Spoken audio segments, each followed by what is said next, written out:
dans l'obéissance, si maintenant j'essaye de caractériser la nature de cet acte qu'est l'obéissance, dans l'obéissance au sens strict, il y a bien un acte d'acceptation, de consentement, tacite ou explicite.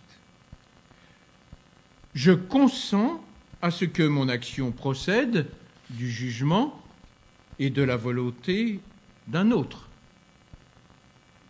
Il y a bien un acte propre qui est distinct de l'action exécutée, je fais ceci ou je fais cela, par obéissance. Et bien évidemment, de cet acte proprement dit d'obéissance, je suis entièrement responsable. Pétain a signé l'armistice, De Gaulle l'a refusé. Alors, quelle est la valeur de cet acte de consentement relativement à l'action que j'accomplis, que j'exécute quand j'obéis? L'action que j'exécute, elle a été pensée, déterminée, voulue par l'autre qui commande. Je peux donner deux valeurs différentes à mon consentement, ce qui induit à chaque fois une relation différente à l'autre. Ou bien je dis, face à la volonté de l'autre, s'exerçant relativement à l'action qui m'est commandée ou au champ d'action qui m'est commandé.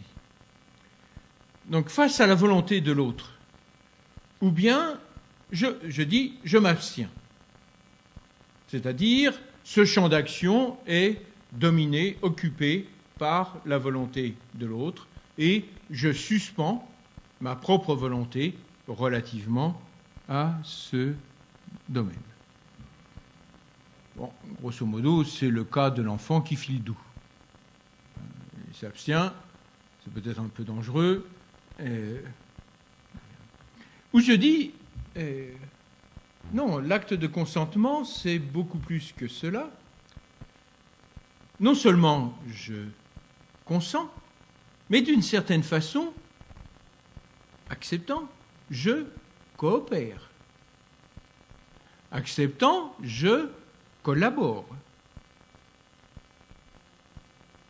Et si, obéissant, je collabore, alors il semble bien que je devienne, au moins pour partie, l'auteur de l'action que j'exécute. Et que j'exécute par obéissance.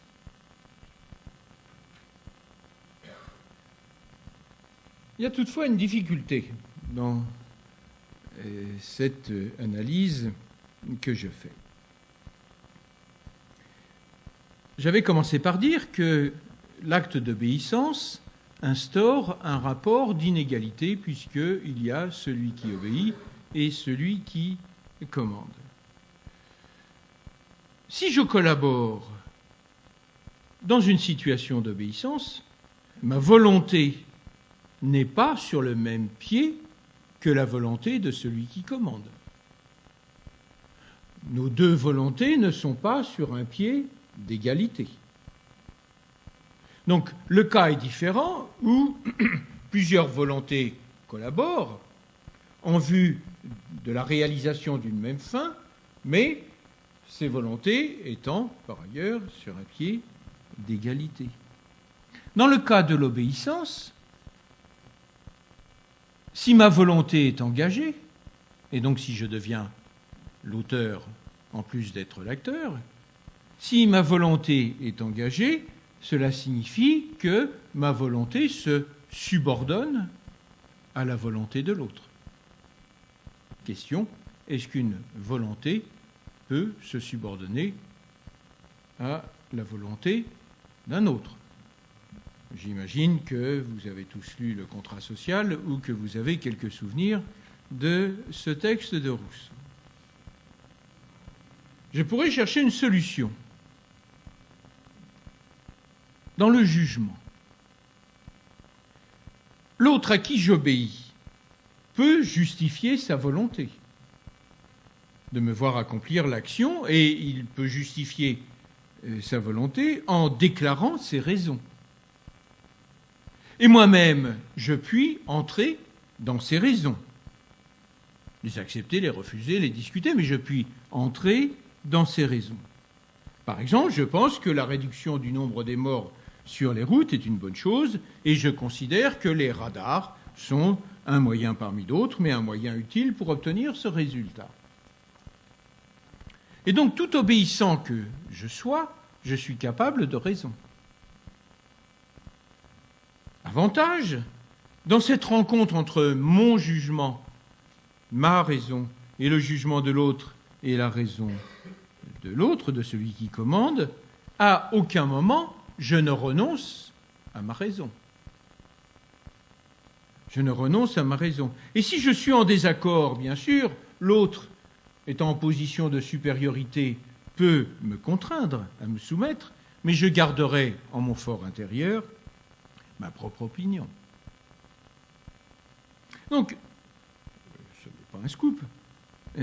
Tout être rationnel, étant rationnel, est sur un pied d'égalité avec les autres rationnels. Et celui qui commande peut être un agent rationnel, et celui qui obéit peut être un agent rationnel. Et donc, pour ce qui est de la rationalité, quand il y a échange quant au jugement ou aux raisons, là, je puis dire, celui qui obéit et celui qui commande sont sur un pied d'égalité.